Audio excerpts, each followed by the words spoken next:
and I hope you'll enjoy the tiny bits, and hopefully I'm not reading too much and bore you.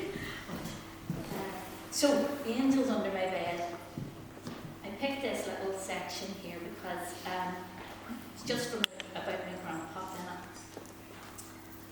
So, I had decided to go with the cancer group to Lourdes. This would be the first time since my marriage that I would be away on my own. So I was excited and apprehensive at the prospect. I needed time alone to sort out my head, as it was all over the place. My final recce before this trip was Grandpa telling me I wasn't listening as he pulled me out yet again from under mountains of baggage. He said he was sending a message through my aunt and that I needed to listen. Funny, she gave me the money for hers. Was this his message? My grandpa had been a big influence in my life. From a very tiny age, I loved this short, balding, fat gentleman, short in size, but big in love.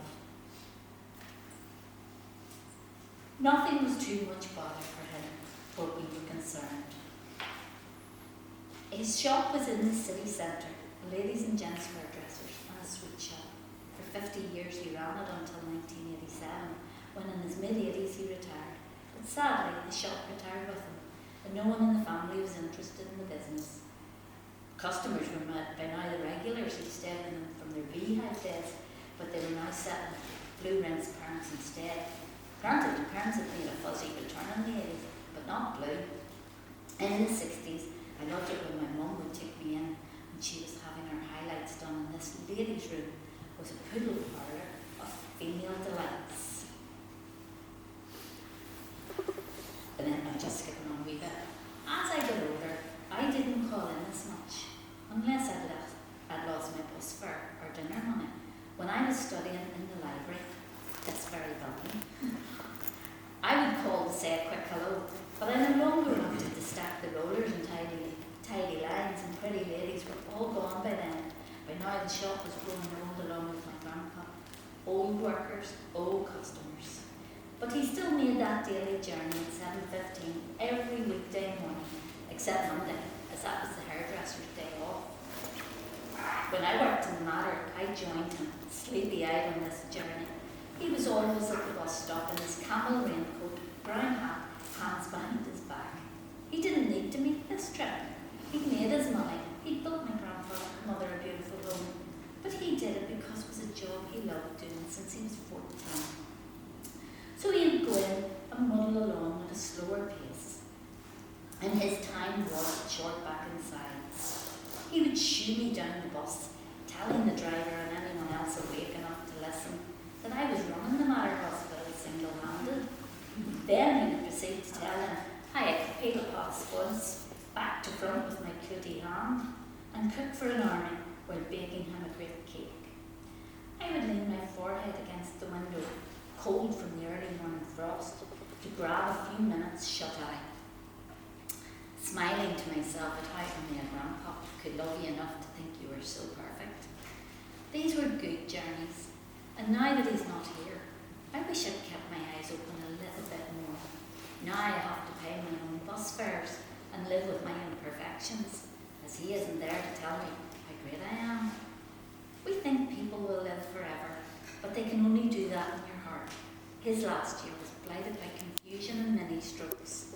Some days he didn't know any of us. From my grandmother to the great-grandchildren he adored, none would register. He would talk of going down home to see his mummy and then wander out of the house in the direction of where he was born. If I caught sight of him from my kitchen window, I would coax him inside, play along with his surreal world until he would return to mine. Then I'd walk him home just round the corner. But his time in the real world was getting short. His world was 80 years ago, and that's where he took himself most days. Until one damp October day. He went there, but he forgot to come back. His car was gone on one side, and he was semi-conscious when the ambulance took him for the last time from the home he designed and built after the war. He didn't need his camel coat or brown hat for the journey. Sorry.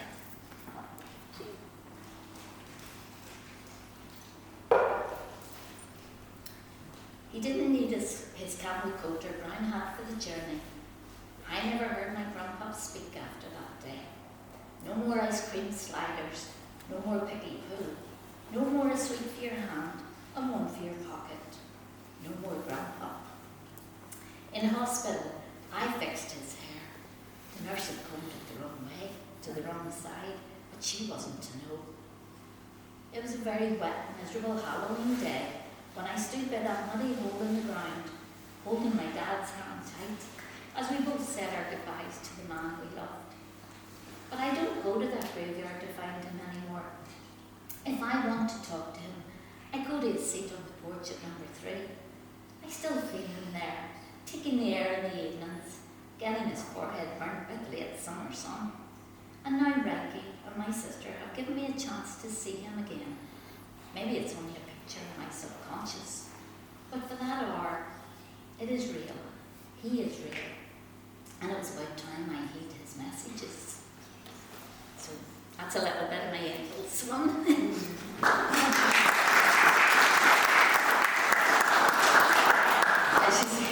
As you can sense, I don't write from the head. I kind of do write from the heart. Nice. So I'll just get myself here. Now.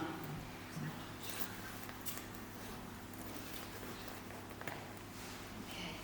This, as I say, is the communal book. So it was more written by almost like a diary of each day that I walked, because I replicated each of the days. So kind of, this was me kind of finished packing and just ready. I'd done the last day of work and I was just ready to leave the house. All of 5 minutes later, my packing was complete. So with time to spare before bedtime, I lifted my Essex and headed out, as there were still 2 very important things I needed to pack. First stop at a door I knew very well. The large wooden door my dad walked me through in a white hoop dress and a long veil to start a life as a new wife. The door I stood by proudly as a mum, with my 6 pearls in their little christening gown, new P1 uniforms, and formal outfits for their photo calls before their nanny and their papa. The door I went through for hugs when chemo was doing its worst to me. The door I went through to tell them I was walking out on my marriage. Today, this big door was shut. The house was now a counselling centre. Knocking gently, I was greeted by an electrician who was installing a new alarm system. I explained why I was there. He rummaged in his toolbox and handed me cutters. As he watched, I walked round the garden, picking rosebuds from the bushes my dad had tended so lovingly. Now wild and unpruned, I found what I was looking for. Carefully wrapping these memories in tinfoil, I thanked the man, returned his cutters, and headed for the hill. May was now bright and warm as I headed up the dry path to the nose of KFL. Even though it was late, people were still milling around, taking in the late rays. Chatting briefly to a young couple, I asked if they'd take a photo for me, the first step on my Camino. Stored for posterity, so swapping iPhones, we clicked merrily for a few minutes. They were easy subjects, hugging and giggling on the hill. Their task, though, was not so easy, as my Wurzel Gummidge hair, as you can see, completely obliterated the entire Antrim coast and probably the Mulligan Tower behind me. So a second picture was taken of me sitting instead. Not quite the first step, but it was the beginning of my emotional journey. Sitting, standing, walking. My Camino had begun. Phones returned to their rightful owners. I left them to their cuddles and headed down for the last thing that I needed. I knew my route well down this hill, and it took me past a mountain stream filled with white pebbles from the great hill. Bending down, I chose my stone carefully, dried it off and slipped it into my pocket. Its next resting home would be at the foot of Creagh in the Galician mountains. Back home, I transferred my rosebuds and my stone into a small pocket of my rucksack. Now I was ready. Excitement building, I tossed and turned all night, looking over at the rucksack and sleeping bag. It was now so real. My mind wandered to the tick list. Had I said goodbye to everyone? A hug from my mum earlier with her blessing, even though I knew she thought I was quite mad. Hugs and well wishes from aunts, cheerio texts to brothers and friends. Had I got food in for the lads? Though they probably related their dads or from the taxi deliveries via the takeaway leaflets in the hall drawer. Bit late now to worry, but I was wise to let them stay. Was I wise to let them stay or at all, considering my time in Mozambique involved a Glastonbury type party, police and noise abatement officers, and this time, so they were under very strict instructions that if I hadn't given birth to the person, they weren't to stay in my house. Visit, yes, stay, no. Last time I inherited a bathroom with a broken sink, a cracked floor tile, a damaged barbecue, a noise abatement order, and 3 sets of very annoyed neighbours across the road. The one on either side were thankfully relaxed by the whole event. Peter was only sorry that now in his late 30s he was too old to be invited. Older now and hopefully wiser, my 2 sons, Paul and Connor, promised no free house parties. But I couldn't say that inspired me with any great confidence, as words and sobriety tended to go out the window in inebriation. The second worry I had was me. What would happen if I didn't come back? I don't know why my brain always takes me in that direction when I'm embarking on long trips, considering most fatal accidents occur within half a mile of home. But it has always been a worry I've had since they were small children. I blame Anne Margaret in the movie Who Will Love My Children. I had 6 children under the age of 8 when one Saturday afternoon I stood ironing while watching as she found her young children homes before she died of cancer. When nobody wanted her last child, I resorted to using my newly ironed pillowcase as a much needed hanky. Who would love and mind my children if something happened to me and their dad? I worried so much, I wrote a will stating that they were never to be separated. But who would want 6? No one can take on 6 plus their own family. And worse still, my fear of them being spread across the 6 counties to godmothers I picked a few years earlier. But practically, when they took on this role, I don't think they expected a lifetime job of motherhood. More a figurehead for a day in a new dress, and we like showing off a little bundle in white robes and remembering to send Christmas cards and birthday cards once a year. So my angst lasted many weeks after this movie had ended, until my brother said he would take a sabbatical from the priesthood and live with them in their own home. Reassured, a few years later I finally took my first holiday abroad with my husband. Well, it was more of a busman's holiday, I suppose. I went as a nurse on a school trip with 40 boys, but it was Spain, and I had left my 6 pearls at home. Now my baby was 22. I didn't need to worry about who would mind my children. Now I'm praying somebody will take care of them, at least for the 27 days I'm away, so I'll come back to my home as I left it. I sit up, check my will still on my bedside table, shout in to my daughter to let her know if it's whereabouts, though I'm not sure she heard me as it's now 2 a.m. Returning this updated version to the drawer, check my passport is with my rucksack for the umpteenth time tonight, and then I return my fuzzy brain to a freshly changed pillowcase. My bed was changed on the off chance I don't return, as I'd hear people be talking about me when I wake. Not a morbid thought, it was just a very practical one. I had spent 2 hours earlier changing all the beds, dusting rooms and flumping cushions. Though I can't say I ever noticed anyone's flumped cushions at a wake I've ever been to. Well, on a much more positive note, who knows? I might meet a Spaniard and live out my siestas in the Basque Mountains, rolling my lisp into Spanish hours and sipping Rioja. My pearls left to floating for themselves. But my main reason was to ensure I could drop into a clean bed when I returned on the 26th of June. So strict instructions had again been given to my sons that no one was to find their way under my duvet, as football men's smell is only one step away from wet dog smell. So a bedhead ban was placed on my bed. Content with my tick list, I curled up the last time between my crisp, clean sheets and not a bed bug in sight. A luxury I wouldn't have for another month. But sleeping wasn't arriving, so my thoughts wandered quietly to the journey. Where is it beginning? Is it at my front door tomorrow? Is it the official signpost in first yellow arrow at the bridge in St. John Pt2? Or was it at the top of the cave hill earlier? I suppose the physical path starts from St. John, but my spiritual and emotional path can start anywhere. Then I looked over at my dad's body warmer on top of my rucksack, and I know my journey starts when I put it on. Where my steps actually start is only geography. It is the footprints you walk in your heart that are important.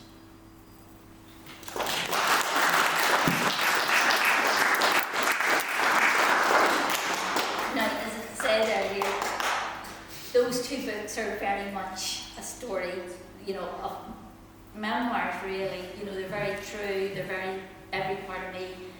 This book is very much, I would be the author running through the vein, but a lot of the characters I did kind of fictionalise because I didn't want old nurses coming back and saying, was that me? I shouldn't have written that, or whatever.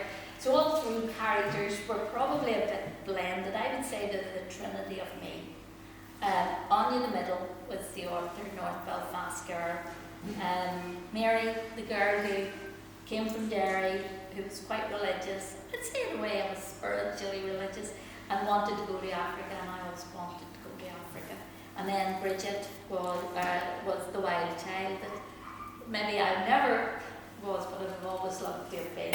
And I just thought I'd combine all three characters so that they would find their own way. So the book is based on a lot of facts that happened. All the patients happened to me. All the areas I talk about were the areas, but I just embellished some of the nurse characters to create, I suppose, I don't know what, people have said, what is it? I don't know if it's fiction and I don't know if it's fact, so is there a word somewhere in between for a hybrid of fictitiously factual or factually fictitious? I'm not sure, but as I say, it was a new style of writing that I took on because I had never written in speech, I'd never written fiction as such, so I kind of had great fun with it because I could go with wherever route I wanted with these other two characters. So I was pleased because it's my style of writing, but it is in a different style of how it comes across, I suppose. So this was me just setting off to go to the nurse's home in my dad's car. Now settling into the journey, Anya watched as the area familiar to her childhood and teens slipped past her window. North Belfast, where she lived, had become very divided over the last 6 years, with its occupants all residing behind high peace walls, one side Catholic, other side Protestant. People who only a few years earlier had lived side by side were now divided by the church in which they worshipped. Anya had been too young to understand it all, but hadn't been too young to be frightened by it. Every night her and her sister would watch from their attic window as the night sky would glow crimson from the fire flames all around. Please, guardian angel, help keep my family safe. Please keep my family safe. Anya would say this prayer over and over and over as a mantra until she would fall into an uneasy sleep. But she knew this was even too big a task for guardian angels, as only a few weeks into the troubles her school friend Jella, who lived nearby, had been one of the first Catholic families to be turned out. The nuns gave Nigella and her sister temporary school uniforms as they'd lost all belongings, but they didn't need them for long as they were rehoused on the outskirts of the town. I'm just going to skip on a little bit. It had become a sad road, a fractured road. The temporary barbed wire barriers of 69 had been replaced by tall permanent iron structures stretching the entire length of the road, only interrupted by the old flax mills housing the army. 6 years on, nothing had changed. In fact, the troubles were probably much worse. Internment 71, Bloody Sunday 72, Bloody Friday 72, Ulster Workers' Council Strike 74 had driven the two communities even further apart and entrenched them even deeper into their own districts. Vigilantes protecting areas would take notes of strangers and strange cars entering their streets, innocently or otherwise, when some would take the law into their own hands, meting out gruesome punishments for wrongdoings. On other occasions, the heavy hand of the law would intervene, and many young lads would find themselves incarcerated further down the road in the cold Crumb jail, having faced trial in the courthouse she was now driving past.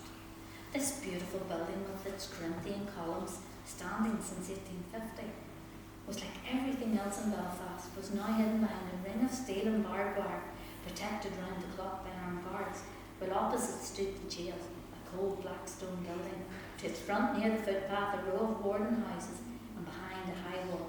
Many times when Anya was waiting on her bus home from school, she could hear the prisoners shouting inaudible words to each other, and she felt a sense of panic.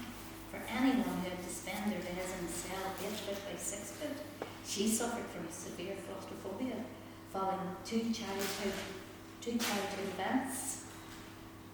And then I'll just skip to past that. Her incarceration, which was in the confession box, may only lasted 5 minutes, but it left a lifetime of fear of confined spaces. So now she could only imagine how the residents behind those slit windows must feel, shuddering and shaking, often impending attack.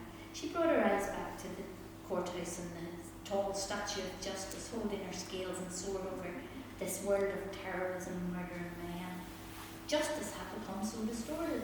People innocent and guilty now resided in segregated prison wings, over which this stone lady presided. Nationalist loyalists would hold on to their own dogma, growing deaf to the voices of those who thought differently. Fear was stopping people from reaching across the divide to start a process of understanding. The trenches had been dug, and for safety, everyone was staying in their own dugout.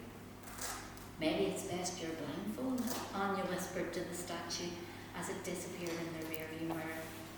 Nearing the end of the road, and very far removed from the dark, mysterious world of prisons and prisoners, Anya saw a more familiar sight. The Mater Hospital, 10-minute journey from her home, was now starting to question her hospital choice. She had no preference for picking the city hospital. Her decision was based mainly on who accepted her first. She had interviews for all three, so her decision was on timing, nothing else. Though geographically the Mater should have really been her obvious choice. It was a beautiful old hospital where her young brothers had been born, and had also shared the grounds of her primary school, both being owned and run by the Mercy nuns. This was possibly a subconscious factor in her decision making, as memories of slop, painful red hands, smelly hyacinth bulbs, warm sickly milk in small glass bottles evoked deeply unpleasant memories of fraught days under the ladies in her black guardianship. Maybe she wasn't ready to return to their fold in the memory of those difficult years, which were clearly etched in her brain. More importantly, her interview wasn't until October. Rounding Carlisle Circus, they headed across Millfield towards Great Victoria Street. Looking over at the Europa Hotel, her thoughts drifted back to her school formal a few months earlier. The hotel was renowned for two things: being the most bombed hotel in Europe and for its penthouse profits. Thankfully, Anya witnessed neither. Then the car passed a small photography shop.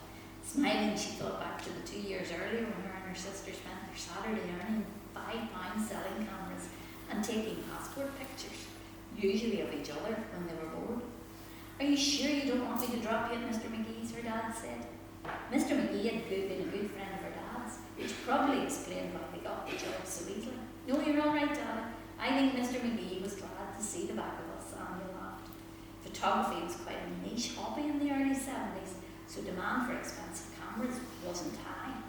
Usually the few pound in the till just about covered their lunch from the nearby Lido Chippy and their combined £10 salary at the end of the day. Some Saturdays Mr. McGee would even have to dip into his own wallet for their wages, completely unaware that they'd used up quite a lot of his stock and profits on photographing their friends who had called in to see them throughout the day. But as the shop slipped from view, Anya settled back in her car seat, safe in the knowledge that Mr. McGee, now opening up his shutters, would be grateful that her and her sister had sought different career paths and weren't planning on challenging him or David Bailey anytime soon.